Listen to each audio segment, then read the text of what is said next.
Dans son dernier face-à-face avec la presse nationale, le président Macky Sall a mis fin à la polémique sur la fin de son mandat, en précisant qu'il se termine le 2 avril prochain.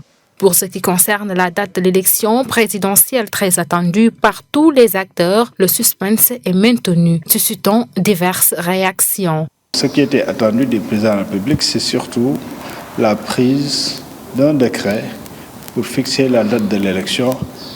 Et ça doit être une décision urgente parce que plus qu'on perd de jours, plus on s'approche du mur du 2 avril. Le président Macky Sall reste sur ses objectifs premiers. Ce que j'appelle ses objectifs premiers, c'est que quand il a pris son décret illégal, il a clairement dit « je prends le décret et j'invite les acteurs à venir au dialogue ».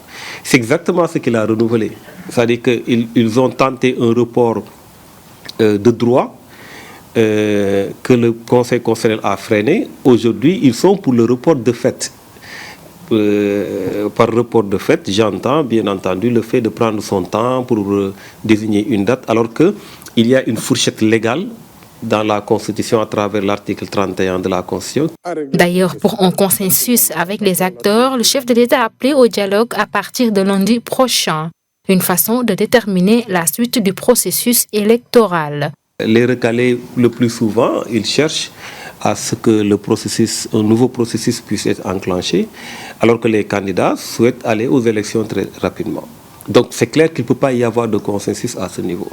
C'est pourquoi je dis qu'en convoquant un dialogue pour trouver un consensus, il sait d'avance qu'il n'y aura pas de consensus. Mais nous allons vers une véritable crise institutionnelle parce qu'aujourd'hui, nous ne serons pas dans les délais et il peut y avoir une phase contentieuse au niveau du Conseil constitutionnel.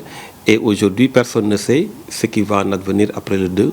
Et c'est justement ce que nous voulions éviter. C'est pourquoi, après la décision du Conseil constitutionnel, nous avions demandé au président de la République de retenir très rapidement une date. Sur les 19 candidats retenus par le Conseil constitutionnel pour la présidentielle, les 16 ont déjà rejeté l'appel au dialogue, de même qu'une partie de la société civile sénégalaise. Si le scrutin n'est pas tenu avant la fin du mandat du président, il revient au Conseil constitutionnel de constater la vacance du pouvoir.